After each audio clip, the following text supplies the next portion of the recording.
Video लेकर आ रहा हूं और ये वीडियो है CPP यानी कि सर्टिफाइड प्रोटेक्शन प्रोफेशनल सर्टिफिकेशन के बारे में। ये एक सिक्योरिटी प्रोफेशनल के लिए बहुत जरूरी वीडियो है।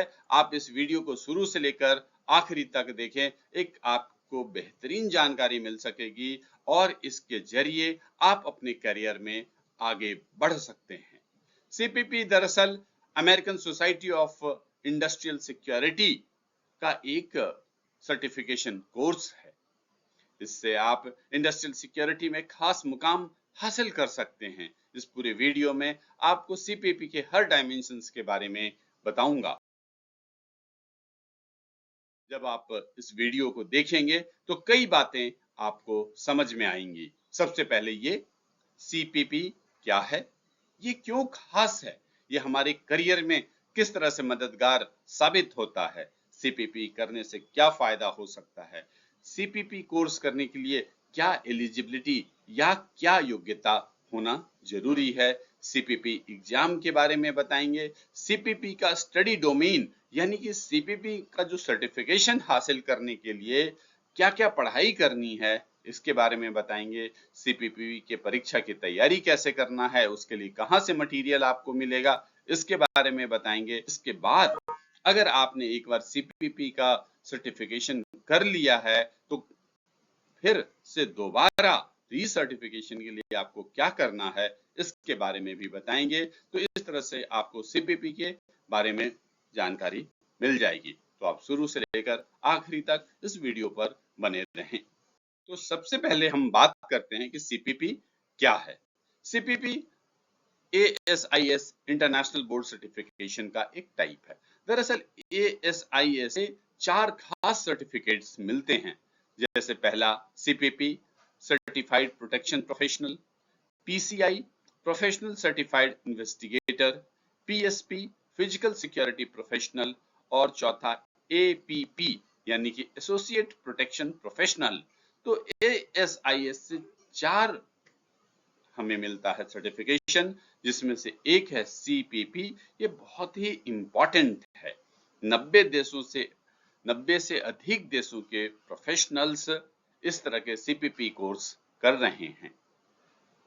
ये जो 4 कोर्स मैंने नाम लिया, इसमें जरूरी नहीं कि किसी एक ही कोर्स को आप कर सकते हैं, आप एक से ज्यादा कोर्स भी कर सकते हैं। एक और सवाल आता है कि ASIS यानी कि जो अमेरिकन सिक्योरिटी का ये जो सर्टिफिकेशन बोर्ड है, इस बोर्ड का मेंबरशिप लेना जरूरी है या नहीं इन कोर्सेज को करने के लिए। ऐसा है कि जरूरी नहीं है इन कोर्सेज को करने के लिए, पर सजेस्ट ये किया जाता है कि ASIS का मेंबरशिप भी लें। इससे आपको इन कोर्सेज के करने में जो फी लगता है वो कम हो जाता है। तो मेंबरशिप मैंडेटरी नहीं है, पर लें, ये सजेस्टेड है। अब चलते हैं CPP के बारे में डिटेल से समझते हैं।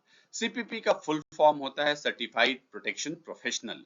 CPP certified protection professional security professional के लिए ये एक सर्टिफिकेशन का प्रोग्राम है। ये एक गोल्ड स्टैंडर्ड प्रोग्राम है, पूरी दुनिया में इसकी मान्यता है।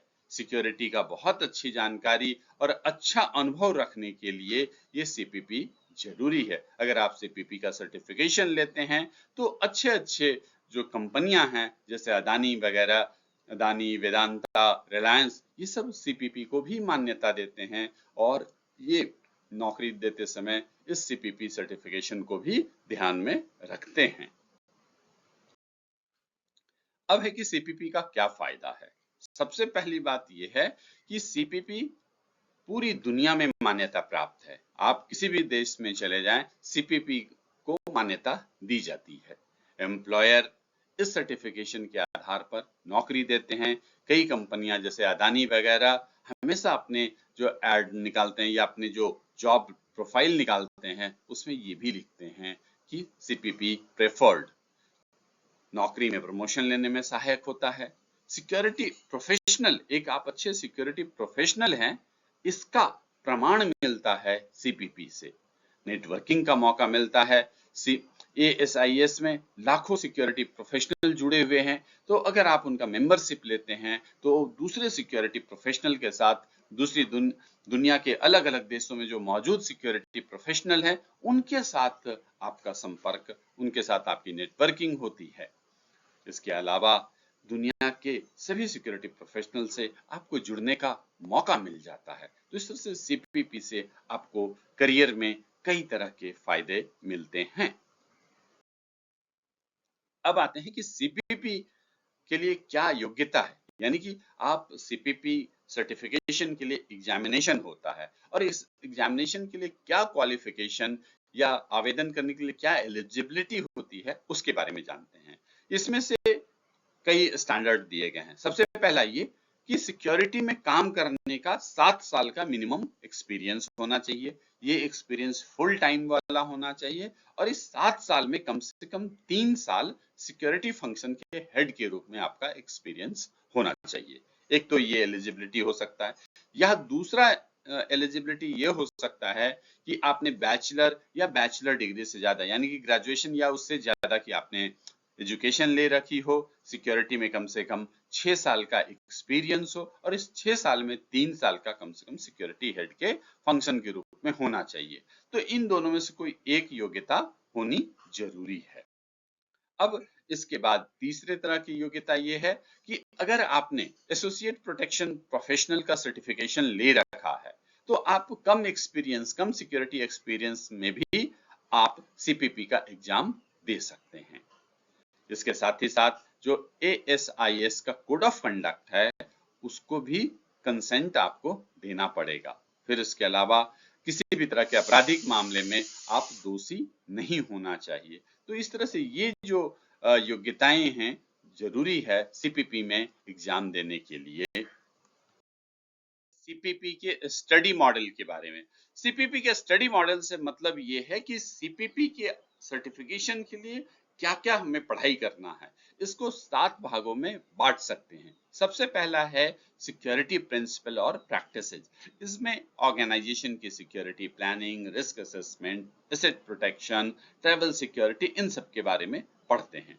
दूसरा पार्ट होता है बिजनेस प्रिंसिपल एंड प्रैक्टिसेस। इसमें financial management, project management, organization के लीडरशिप, इन सब के बारे में पढ़ा जाता है। तीसरा है इन्वेस्टिगेशन। इन्वेस्टिगेशन में पढ़ते हैं इन्वेस्टिगेशन क्या है, क्यों है, कैसे है। फ्रॉड के बारे में पढ़ते हैं, फ्रॉड को कैसे सॉल्व करते हैं, इन सब के बारे में पढ़ते हैं। फिर इन्वेस्टिगेशन से रिलेटेड जो लीगल डायमेंशंस होता है उसके बारे में भी पढ़ते हैं। फिर पर्सनल सिक्योरिटी भी एक बहुत इंपॉर्टेंट डायमेंशन है। इसमें background verification, employee screening, security awareness program, इन सब के बारे में पर्सनल सिक्योरिटी में पढ़ते हैं। चौथी बात है फिजिकल सिक्योरिटी। फिजिकल सिक्योरिटी में सिक्योरिटी डिजाइन, जैसे किसी भी ऑर्गेनाइजेशन का क्या सिक्योरिटी डिजाइन होगा, वहां निगरानी का क्या सिस्टम, ऑब्जर्वेशन कैसे करते हैं, एसेट प्रोटेक्शन कैसे होता है, एसेट प्रोटेक्शन के क्या क्या तरीके होते हैं, सिक्योरिटी इक्विपमेंट के बारे में जैसे CCTV, एक्सेस कंट्रोल सिस्टम, इन सब के बारे में भी फिजिकल सिक्योरिटी में पढ़ना होता है, डिटेल से पढ़ना होता है। फिर इसके बाद इंफॉर्मेशन सिक्योरिटी। इंफॉर्मेशन सिक्योरिटी में data security, cyber security, information से रिलेटेड जो रिस्क असेसमेंट है, रिस्क मैनेजमेंट है, उन सब का इसमें स्टडी किया जाता है। फिर क्राइसिस मैनेजमेंट। क्राइसिस मैनेजमेंट में emergency response plan, business continuity plan, incident management, emergency में क्या कम्युनिकेशन होना चाहिए, उसका क्या तरीका होना चाहिए, इन सब के बारे में क्राइसिस मैनेजमेंट में पढ़ा जाता है। फिर इसके बाद CPP के लिए आते हैं क्या स्टडी मैनुअल है, यानी कि आपने अभी तक ये समझा कि CPP में क्या क्या पढ़ना है। अब इस पढ़ने के लिए क्या मटेरियल मिल सकता है, क्या रिसोर्सेज मिल सकता है, इसके लिए सबसे पहले है कि CPP के फ्लैश कार्ड पर ध्यान देने की जरूरत है। यानी कि जो इसमें जो हर एक सिक्योरिटी से रिलेटेड जो कॉन्सेप्ट्स है उन सबको अच्छे तरीके से समझना चाहिए। इन कॉन्सेप्ट से रिलेटेड ऑब्जेक्टिव क्वेश्चंस आते हैं। दूसरा कि CPP का एग्जाम का प्रैक्टिस करना चाहिए। आप इंटरनेट पे जब सर्च करेंगे तो CPP के जो फॉर्मेट में बहुत सारे आपके मॉडल पेपर मिलते रहेंगे, उन मॉडल पेपर का प्रैक्टिस करें। तीसरी बात कि सीपीपी का रिव्यू कोर्स, कि इसमें सीपीपी का जो रिव्यू कोर्स है वो काफी डेंस में, काफी विस्तार से सीपीपी से रिलेटेड जो सिक्योरिटी डायमेंशंस है उनका मटेरियल प्रोवाइड करता है। इसके अलावा थर्ड पार्टी के तरफ से भी काफी परीक्षा की तैयारी करवाई जाती है। अलग अलग एजेंसीज हैं, इंटरनेट पे भी अवेलेबल हैं, उन सब के वो भी इसकी तैयारी करवाते हैं, तो आप उनकी भी मदद ले सकते हैं। अब है कि सीपीपी का रीसर्टिफिकेशन। सीपीपी का सर्टिफिकेशन जब आप एक बार एप्लीकेशन देते हैं और पास कर जाते हैं तो ये 3 साल के लिए वैलिड होता है। उसके बाद भी अगर आपको लगता है कि नहीं मेरे को सीपीपी का सर्टिफिकेशन चाहिए, तो री एग्जाम देना पड़ता है और इसके चार्जेस भी देने होते हैं। तो इस तरह से आपने समझा कि सीपीपी क्या है, उसके अलग अलग डायमेंशंस आपने समझा। सीपीपी के बारे में अगर डिटेल से जानना चाहते हैं तो सीपीपी का जो वेबसाइट है ASISonline.org, आप इस पर जाएं, इस पर बहुत आपको डिटेल मिल जाएगा। बाद में इसका मैं पार्ट 2 वीडियो भी लेकर आऊंगा, तो उसमें मैं आपको बताऊंगा कि किस तरह से इसके एप्लीकेशन फॉर्म भरा जाता है। फिर उसके भी जो आगे वाला जो एपिसोड होगा उसमें इसकी कैसे तैयारी करनी है सीपीपी की, इसके बारे में मैं आपको बताऊंगा। तो आप लगातार जुड़े रहें और लगातार आप देखते रहें ताकि सीपीपी के बारे में आपको डिटेल में जानकारी मिल सके। मुझे उम्मीद है कि ये वीडियो का सीपीपी का पार्ट 1 आपको पसंद आया होगा। अगर पसंद आया है तो इस चैनल को सब्सक्राइब करें, लाइक करें, कमेंट करें, शेयर करें। जय हिंद।